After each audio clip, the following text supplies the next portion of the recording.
Bonjour, c'est Cathy, bienvenue sur ma chaîne. Dans cet audio aujourd'hui, je viens vous parler du pouvoir du verbe, du pouvoir des mots. Dans la vie de tous les jours, nous nous exprimons sous l'effet inconscient de ce que nous insufflent au quotidien nos pensées. Nous nous exprimons également sous l'effet réactionnel de nos émotions. Sans se rendre compte de nos paroles, eh bien elles ont ce pouvoir de détruire ou d'apporter de l'amour au monde extérieur, au monde qui nous entoure, aux personnes que nous côtoyons au quotidien, à notre famille, dans notre couple, à nos enfants, etc. Mais elles ont aussi ce pouvoir de détruire ou d'apporter de l'amour à notre monde intérieur, c'est-à-dire à nous-mêmes.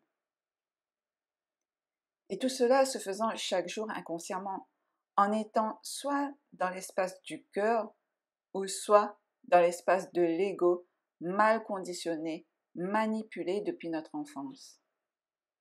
On parle, mais on n'a pas cette habitude innée d'être conscient de nos paroles. Et bien souvent, quand nos paroles sont négatives, on va les projeter, les extérioriser avant de prendre conscience de l'impact que cela pourrait avoir sur la personne qui va le recevoir. Et c'est malheureusement plus tard que l'on va se rendre compte de notre réaction abusive, incontrôlée. On va se rendre compte bien plus tard du mal qu'on a causé à autrui, parfois sans le vouloir, et parfois avec cette intention de nuire à l'autre.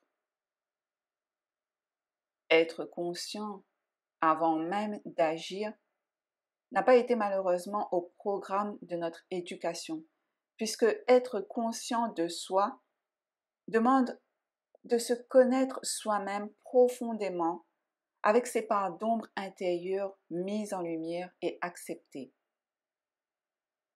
Être conscient, c'est se rendre compte de son monde intérieur, cette part de nous-mêmes enfouie, cachée, qu'on ose regarder par peur.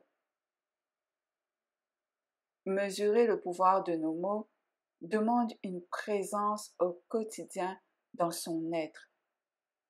Être conscient de ses schémas de pensée, être conscient quand on est aligné dans cet espace du cœur ou désaligné et être dans cet espace de l'ego.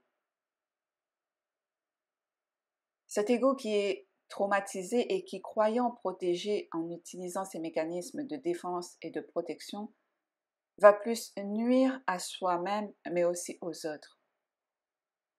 Être conscient demande d'observer quand l'ego est en action à l'intérieur de nous-mêmes avant même de prononcer un mot, une parole, un verbe. C'est cela notre responsabilité. Essayez le plus possible de projeter de la joie, de la paix, de l'amour, plutôt que de la haine, de la méchanceté, qui va créer encore plus de discorde, de séparation, de malentendus, des douleurs, des souffrances. Car il faut bien comprendre que c'est les mots employés à mauvais escient qui ont causé du tort dans ce monde, et cela depuis des générations et générations. Une parole a ce pouvoir de sauver ou de tuer, et ceux qui ont de mauvaises intentions l'ont très bien compris. Les mots que nous utilisons quotidiennement influencent notre esprit, notre perception du monde et nos relations.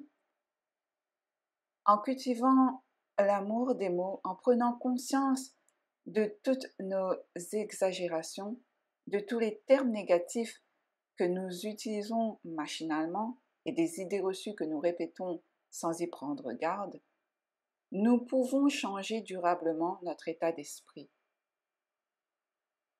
Et les mots ont un sens, une intention, une responsabilité, voire une éthique, qui découle d'abord et avant tout des choix que nous faisons.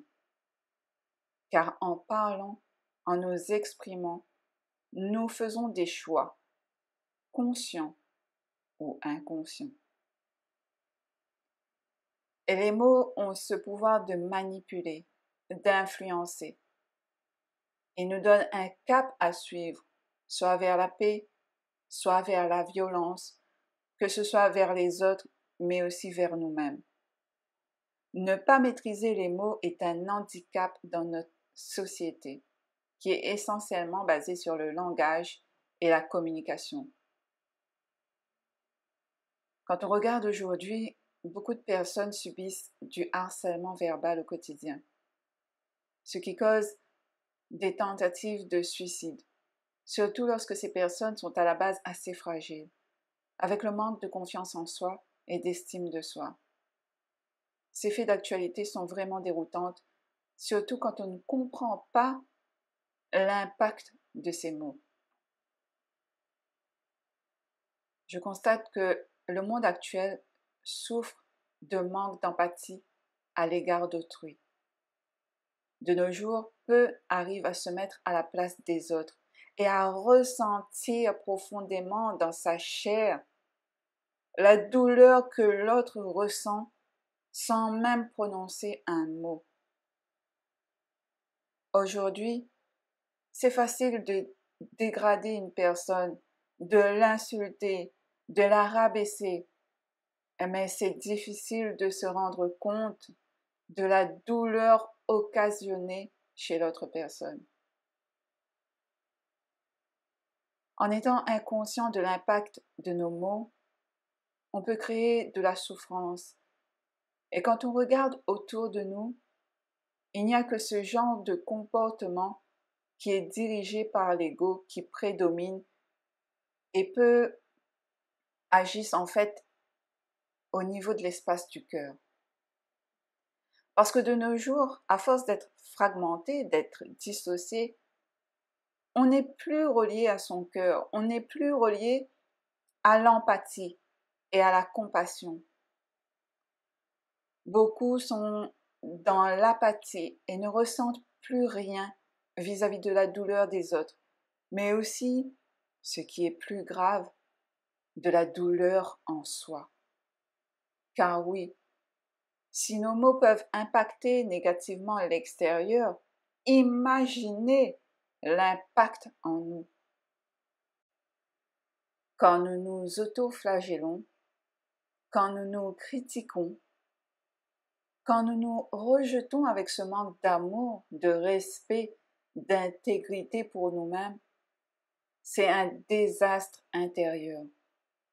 Et beaucoup vivent dans cette forme de souffrance intérieure à force de répétition de mots négatifs, destructeurs envers soi-même. Et quand l'extérieur vient à confirmer par leurs paroles ce que nous pensons négativement de nous-mêmes, imaginez le désastre intérieur. Le monde ne se rend pas compte qu'il crée lui-même sa propre souffrance en étant désaligné de son cœur.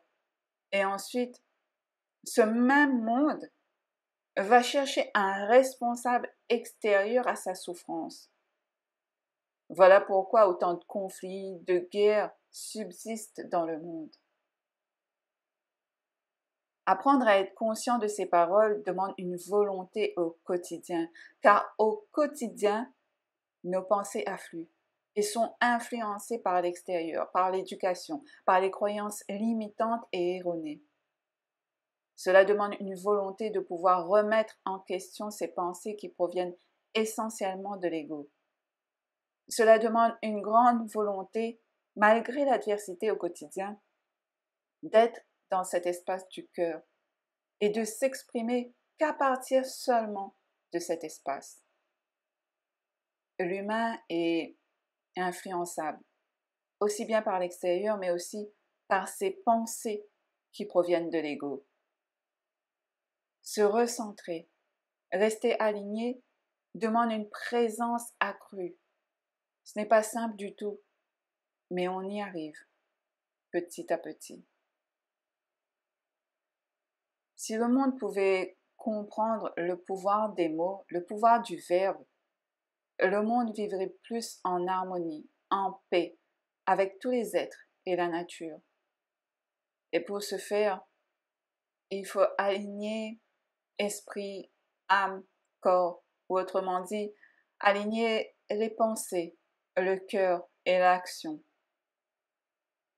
Être en réaction de manière irréfléchie, avec colère, avec de l'hostilité, avec des paroles dures à l'encontre de soi et des autres, occasionne des maux, M-A-U-X, des maladies, des souffrances, aussi bien physiques, émotionnelles, mentales. Voilà comment des personnes dites toxiques, des personnes dites pervers narcissiques, arrivent à causer de la souffrance chez leurs victimes. En étant apathiques, ne ressentant pas cet espace du cœur, ces personnes peuvent détruire avec leurs mots. Ils savent détecter chez leurs victimes cette faille, d'avoir ce manque de confiance et d'estime de soi. Ma grand-mère disait toujours cette phrase quand j'étais petite. Cathy, tourne toujours ta langue 7 fois avant de parler. Et je trouve cette phrase pleine de bon sens. Avant de parler, avant de dire un mot, que ce soit contre soi-même ou envers l'extérieur, envers une personne, prenons le temps de voir si nous agissons à partir du cœur ou à partir de l'ego. Prenons le temps de voir si ce ne sera pas un gaspillage d'énergie inutile à vouloir détruire les autres, peu importe de comment ils agissent envers nous. Ça leur regarde. Mais notre paix, notre joie intérieure, notre amour pour nous-mêmes nous appartient. Prenons le temps de voir si ce que nous pensons de nous-mêmes est exact, ou alors sommes-nous influencés par les croyances des autres depuis notre enfance sur nous-mêmes. Quand depuis tout petit, on t'a toujours dit que tu étais une personne qui n'avait pas de valeur, forcément ce ressenti, ces paroles vont rester engrammées dans ta mémoire. Et ces croyances, en fait, deviendront les tiennes. Et tu vas croire toujours que tu n'as pas de valeur, alors que c'est faux. Si on a osé te dire que tu ne méritais pas de vivre, forcément tu vas trimballer cette croyance de ne pas mériter de vivre. Vous voyez à quel point les mots, les paroles ont ce pouvoir de détruire ou d'apporter de l'amour? Tout vient de nos pensées, de nos croyances, de notre éducation, de notre ego. Si nous arrivons à observer nos pensées, à mettre la lumière sur nos parts d'ombre, nous arriverons à nous libérer de ces schémas destructeurs à la fois pour nous-mêmes et pour les autres. Nous créons notre propre réalité avec nos pensées, nos paroles et nos actions. Alors faisons en sorte que cet alignement nous soit propice, nous apporte de l'amour au lieu du contraire. Voilà, je vais m'arrêter là pour cet audio. J'espère qu'il vous sera utile. Je vous dis à très bientôt.